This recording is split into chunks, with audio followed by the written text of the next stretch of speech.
Hello everyone, so today I will be discussing about the next topic, which is meaning, definition and scope of physical education, importance of physical education in present era, misconception about physical education, aims and objectives of physical education। तो सबसे पहले meaning के बारे में बात करते हैं।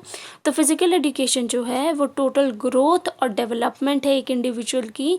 किसकी वजह से? फिजिकल एक्टिविटीज़ की वजह से होती है ये डेवलपमेंट, जिसकी वजह से एक इंडिविजुअल हैप्पी और यूजफुल लाइफ लीड कर सकता है। फिजिकल एजुकेशन बॉडी की एजुकेशन है, फिजिकल एजुकेशन सम है जितने भी एक्सपीरियंसेस हैं जो कि इंडिविजुअल के पास आते हैं जब कभी भी वो फिज़िकल मूवमेंट करता है। फिज़िकल एजुकेशन एक ऐसी एजुकेशन है जो कि हम फिज़िकल एक्टिविटीज़ की वजह से अटेन कर सकते हैं, जिसकी वजह से एक इंडिविजुअल ह्यूमन ग्रोथ, डेवलपमेंट देख पाता है अपनी, और डेवलपमेंट ऑफ बिहेवियर देख पाता है अपना। So we can say that physical education means the total growth and development through the medium of physical activities which lead to a happy and useful life of an individual. Physical education is the education of body. Physical education is the sum of those experiences which come to the individual through movement. Physical education is a way of education through physical activities which are selected and carried on with regard to values in human growth, development and behavior। अब हम इसके definitions के बारे में बात करते हैं। तो डी ऑबर्ट्यूफर ने बोला था कि फिजिकल एजुकेशन सम है जितने भी एक्सपीरियंसेस एक इंडिविजुअल के पास आते हैं जब वो किसी टाइप की फिजिकल मूवमेंट करता है। आर कैसिडी ने बोला था कि फिजिकल एजुकेशन सम है जितने भी चेंजेस एक इंडिविजुअल के पास आते हैं कॉज्ड बाय एक्सपीरियंसेस जो कि मोटर एक्टिविटी लाते हैं।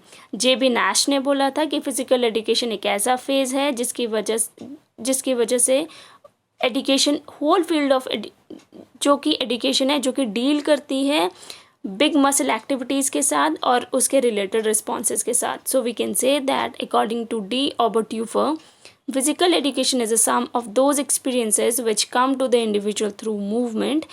According to R. Cassidy, physical education is the sum of changes in the individual caused by experiences which can bring in motor activity. According to J.B. Nash, physical education is that phase of the whole field of education that deals with big muscle activities and their related responses. अब हम इसकी value या scope of physical education के बारे में बात करते हैं। तो इसकी आती है intellectual value, practical value, cultural value, vocational value, moral value, aesthetic value, scientific attitude, scientific method, psychological value, disciplinary value, social value, utilitarian value. ये सारी के सारे इसके स्कोप आ जाते हैं फिजिकल एजुकेशन के बारे में। सो अब हम इसके बारे में इसकी इम्पोर्टेंस के बारे में बात करते हैं। तो अगर फिजिकल एजुकेशन को पूरे तरीके से पढ़ना है तो हमें इसकी 3 एजुकेशनल डोमेन्स में इसकी इंपॉर्टेंस को पढ़ना पड़ेगा। और वो 3 डोमेन्स कौन सी है? कॉग्निटिव, अफेक्टिव और साइकोमोटर। अगर हम कॉग्निटिव डोमेन की बात करें तो कॉग्निटिव डोमेन जो है वो इंक्लूड करती है जितनी भी इंटेलेक्चुअल एबिलिटीज़ की डेवलपमेंट को, जैसे कि एक्विजिशन ऑफ नॉलेज आ जाता है इसमें, आइडियाज़ को कैसे फॉर्मुलेट करा जाता है, कॉन्सेप्ट्स कैसे एक इंडिविजुअल फॉर्मुलेट करता है, प्रॉब्लम्स कैसे सॉल्व कर लेता है, एनालिसिस कैसे कर सकता है इन्फॉर्मेशन की, और इवेल्युएट कैसे करता है एक इन्फॉर्मेशन को। So we can say that to describe fully the role of physical education in the educational processes, the potential of physical education will be discussed in relation to the 3 educational domains. Number first is the cognitive domain, which includes the development of intellectual abilities, including the acquisition of knowledge, formulation of ideas and concepts, problem solving and analysis and evaluation of information. अब हम affective domain के बारे में बात करते हैं। तो वो फोकस करता है इंटरेस्ट, एटीट्यूड और वैल्यूज़ की डेवलपमेंट के ऊपर। और साइकोमोटर डोमेन जो है वो इंक्लूड करती है फिजिकल फिटनेस की डेवलपमेंट को इंक्लूड करती है, और न्यूरोमस्कुलर और अदर मोटर स्किल जो है उसको कैसे एक्वायर करा जा सकता है उसे इंक्लूड करती है। So we can say that affective domain focuses on the development of interest, attitudes and values. Psychomotor domain includes the development of physical fitness and the acquisition of neuromuscular and motor skills. अब हम cognitive domain के importance of physical education के बारे में पढ़ेंगे जो कि cognitive domain में आते हैं। तो जो फिजिकल एजुकेशन है वो एकेडमिक अचीवमेंट में कंट्रीब्यूट करती है। मोटर एक्टिविटी जो है वो थॉट प्रोसेस के साथ कैसे रिलेटेड है उसके बारे में भी हम पढ़ते हैं इसमें। फिजिकल एजुकेशन जो है वो नॉलेज देती है हमें एक्सरसाइज का, हेल्थ का, डिजीज़ का। फिजिकल एजुकेशन जो है वो ह्यूमन बॉडी को अंडरस्टैंड करने के लिए हमें हेल्प करती है। फिजिकल एजुकेशन जो है वो कंट्रीब्यूट करती है अंडरस्टैंडिंग ऑफ कल्चर्स में, जो कि हम वेरियस कल्चर्स ऑफ वर्ल्ड को पढ़ सकते हैं, समझ सकते हैं। So we can say that in cognitive domain the physical education contributes to academic achievement. Motor activities related to higher thought process. Physical education contributes to a knowledge of exercise, health and disease. Physical education contributes to the understanding of the human body. Physical education contributes to an understanding of cultures of the world. अब हम affective domain के बारे में पढ़ते हैं। तो इसमें आता है कि जो फिज़िकल एजुकेशन है वो कंट्रीब्यूट करती है ताकि हम एक्चुअलाइज कर सकें सेल्फ एस्टीम को देख पाएँ और एक हेल्दी रिस्पॉन्स दे पाएँ फिज़िकल एक्टिविटी को। फिज़िकल एजुकेशन जो है वो कंट्रीब्यूट करती है ताकि हम ब्यूटी को अप्रिशिएट कर पाएँ। फिज़िकल एजुकेशन जो है वो कंट्रीब्यूट करती है ताकि एक इंसान, एक इंडिविजुअल वर्थ वाइल गोल्स की तरफ डायरेक्ट हो पाए। फिज़िकल एजुकेशन एक ऐसा प्रोग्राम है जो ह्यूमैनिज़्म के ऊपर स्ट्रेस करता है। फिज़िकल एजुकेशन एक ऐसा प्रोग्राम है जो इंडिविजुअल को हेल्प करता है ताकि वो रिच सोशल एक्सपीरियंस ले पाए। फिज़िकल एजुकेशन एक ऐसा प्रोग्राम है जो कि इंडिविजुअल को हेल्प करता है ताकि वो विद कॉपरेशन खेल पाए लोगों अदर टीम्स के साथ या किसी के साथ भी। फिज़िकल एजुकेशन एक ऐसा प्रोग्राम है जो हमें कर्टसी, फेयर प्ले और गुड स्पोर्ट्समैनशिप सिखाता है। तो यहाँ पे मैंने फेयर ही कर दिया, आप फेयर कर देना, ठीक है, वाई हटा देना यहाँ से। So in affective domain the importance of physical education are physical education contributes to actualisation, self esteem and healthy response to physical activity. Physical education contributes to an appreciation of beauty. Physical education contributes to directing one's life towards worthwhile goals. The physical education program stresses on humanism. The physical education program enables each individual to enjoy a rich social experience through play. The physical education program helps individual to play cooperatively with others. The physical education program teaches courtesy, fair play and good sportsmanship. अब हम psychomotor domain के बारे में पढ़ेंगे। तो इसमें कौन से इंपॉर्टेंस आते हैं कि जो फिज़िकल एजुकेशन है वो कंट्रीब्यूट करता है ताकि मूवमेंट पे, स्किल्स पे, पार्टिसिपेंट के ऊपर, स्पेक्टेटर्स के ऊपर और अदर जितनी भी फिज़िकल एक्टिविटीज़ आ जाती हैं उनके ऊपर। फिज़िकल एजुकेशन जो है वो कंट्रीब्यूट करता है कि कैसे हम लेजर आवर्स को स्किल डेवलपमेंट के लिए यूज़ कर सकते हैं। फिज़िकल एजुकेशन कंट्रीब्यूट करता है कि कौन सी स्किल्स जो हैं वो एसेंशियल हैं ताकि हम उनको जो है वो यूज़ कर पाएँ ताकि नेचुरल एनवायरनमेंट को हम प्रिजर्व कर सकते हैं। So we can say that physical education contributes to movement skills as a participant and spectator in sports and other physical activities. Physical education contributes skill to utilize leisure hours in mental and cultural pursuits. Physical education contributes skills essential to preservation of the natural environment. Misconceptions क्या आते हैं कि कुछ लोग ये समझते हैं कि जो फिज़िकल एजुकेशन वो सिर्फ प्ले है, लेकिन वो प्ले नहीं है, वो एक ऐसी एजुकेशन है जो कि हर एक इंडिविजुअल के पास होनी चाहिए ताकि वो हेल्दी लाइफ को मेंटेन कर सके। अब physical education and physical training जो है वो वन और द सेम थिंग है, नहीं, ऐसा नहीं है। फिज़िकल ट्रेनिंग में आता है जैसे कि हम किसी इंडिविजुअल को एक बिल्कुल रोबस्ट बनाते हैं, जहाँ पे जैसे आर्मी की जो उनकी ट्रेनिंग चलती है ताकि वो फिज़िकली बिल्कुल फिट हो जाएँ, ताकि वो किसी भी टाइप के ऑब्स्टेकल को फेस करें तो उसको मीट कर पाएँ, तो इसलिए होती है। और फिज़िकल एजुकेशन जो होती है जो कि हमें अपनी बॉडी के बारे में सेल्फ डिसिप्लिन सिखाती है और कैसे हमें हेल्दी रहना है उसे सिखाती है, सेल्फ रिलायंट बनाती है हमारी बॉडी को, ठीक है। फिज़िकल एजुकेशन जो है लोग बिलीव करते हैं कि वो बॉडी बिल्डिंग है, लेकिन नहीं, ये मिसकॉन्सेप्शन है, ऐसा नहीं है। बॉडी बिल्डिंग नहीं है, ये आपकी बॉडी को स्टेबलाइज करती है, आपकी बॉडी को हेल्दी बनाती है। Physical culture is physical education, ये भी गलत है। फिज़िकल कल्चर कुछ और चीज़ है, फिज़िकल एजुकेशन कुछ और चीज़ है। फिज़िकल कल्चर में आप पूरी की पूरी बॉडी की फ़िज़िकल एक्टिविटीज़ के ऊपर फोकस करते हो, जो किसी भी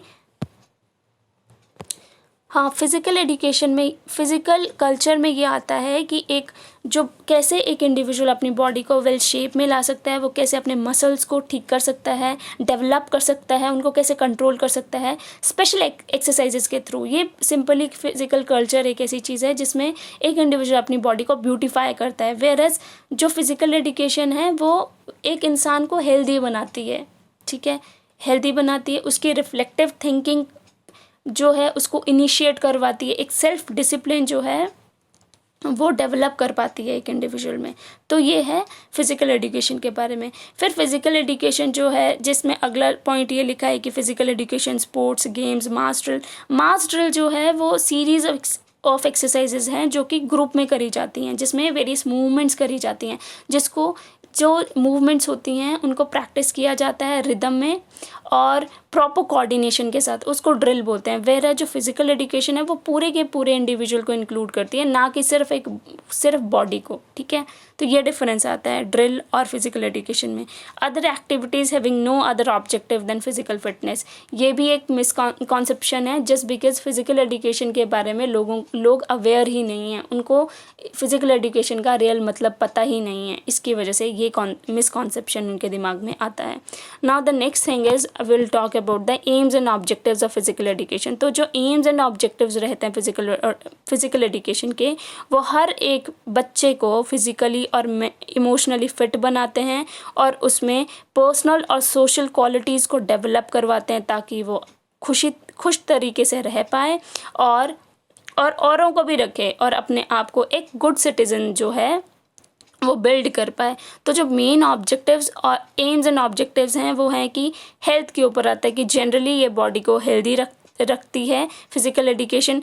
कार्डियोवेस्कुलर मतलब हार्ट को, ब्लड वेसल्स को गुड कंडीशंस में रखती है। अगर हम किसी भी तरीके की, जैसे फिज़िकल एजुकेशन से इंसान फिज़िकल एक्सरसाइजेस करेगा, उसको पूरे के पूरे फिज़िकली अपनी बॉडी के बारे में नॉलेज होगा, तो इसकी वजह से वो कार्डियोवेस्कुलर मतलब अपने जो वैसी एक्सरसाइजेस करेगा, वैसा खाना खाएगा, जिसकी वजह से गुड कंडीशन में उसका हार्ट, उसकी ब्लड वेसल्स आ पाएँ, हेल्थ को मेंटेन कर सकता है वो। The next one is respiratory. तो रेगुलर एक्सरसाइजेस की वजह से हेल्दी हार्ट प्रमोट होगा, हेल्दी लंग्स प्रमोट होंगे, मतलब कि हेल्दी हार्ट और हेल्दी लंग्स जो हैं हम मेंटेन कर सकते हैं। मसल ग्रोथ में देखते हैं तो जो लिम्स हैं हमारी और बॉडी जो है वो स्ट्रॉन्ग बनती है। लॉन्जिविटी में आता है कि रेगुलर एक्सरसाइजेस में हम जो है लॉन्गर लाइफ जी सकते हैं। एजुकेशन में बात आती है कि फ़िज़िकल एजुकेशन जो है वो बच्चे को उसकी बॉडी के बारे में बताती है और वो कैसे वर्क करती है उसके बारे में बताती है। स्पोर्ट्स में अगर बात करें तो फिज़िकल एजुकेशन जो है वो स्टूडेंट्स को बताती है कि हमें वैरायटी ऑफ स्पोर्ट्स जो है वो खेलनी चाहिए, जिससे हमारे कितने फ़ायदे होते हैं, हमें स्टेबलाइज करती है और हमें बोर्डम जो है वो महसूस नहीं होता है, ठीक है। रिलैक्सिंग है फिज़िकल एजुकेशन से, जैसे वेरियस फिज़िकल एक्टिविटीज़ वगैरह करते हैं, फिज़िकल एक्सरसाइजेस करते हैं, तो उसकी वजह से हमारा माइंड, ब्रेन जो है वो रिलैक्स रहता है। डेवलपमेंट की बात करें तो ऑल राउंड डेवलपमेंट करवाती है, ना कि सिर्फ एकेडमिक्स के ऊपर फोकस करती है। फिज़िकल एक्टिविटीज़ फ़न हैं, इंजॉयबल हैं, ये डेवलप करवाती है हमारी स्किल्स और एबिलिटीज़ को, ये पर्सनालिटी को डेवलप करती है, फिज़िकल वेलबींग को डेवलप करती है, फंक्शनल नॉलेज को डेवलप करती है, कल्चरल डेवलपमेंट करवाती है, मेंटल हाइजीन को डेवलप करवाती है, डिज़ायरेबल हैबिट्स को डेवलप करवाती है। So we can say that the aim of physical education must be to make every child physically, mentally and emotionally fit, and also to develop in him such personal and social qualities that will help him to live happily with others and build him up a good citizen. The main aims and objectives are health, generally keeping the body healthy; cardiovascular, keeping the heart and blood vessels in good condition; respiratory, regular exercises promotes healthy heart and lungs; muscle growth, getting the limbs of the body strong; longevity, regular exercise helps to promote longer life; education, physical education teaches students about the body and how it works; sports, Physical education teaches students how to play a variety of sports. It is a relaxing development, all-round development, and not just academic development is enhanced. It is fun and enjoyable. Development of skills and active abilities happen. Development of personality, development of physical well-being, development of functional knowledge, cultural development, development of mental hygiene, development of desirable habits. So at last we can say that it may thus be concluded that physical education जो है वो integral part है, important part है education का. वो सिर्फ limited नहीं है स्पोर्ट्स और गेम्स के ऊपर, वो एम करता है ताकि हम अपनी पर्सनालिटी को डेवलप कर पाएँ फिजिकल एक्टिविटीज़ के थ्रू. देयरफॉर हम बोल सकते हैं कि जो फिजिकल एजुकेशन है वो अगर प्रॉपरली कंसीव करा जाए, प्रॉपरली प्रेजेंट करा जाए, प्रॉपरली उसे पढ़ाया जाए तो वो इफ़ेक्टिवली कंट्रीब्यूट कर सकता है एजुकेशन को. और वो टीचर्स को भी ट्रेनिंग और वेरियस वेज में इफेक्टिवली ये सारी चीज़ों को टीचर्स जो हैं वो इम्पार्ट कर सकती हैं इस चीज़ को. ठीक है. So we can say that it may thus be concluded that physical education is an integral and important part of education. It is not only limited to sports और games. It aims to develop the personality of an individual through physical activities. Therefore physical education properly conceived, presented and taught can contribute effectively to the education of teachers under training in various ways. Thank you so much. With this, I'm done with this topic.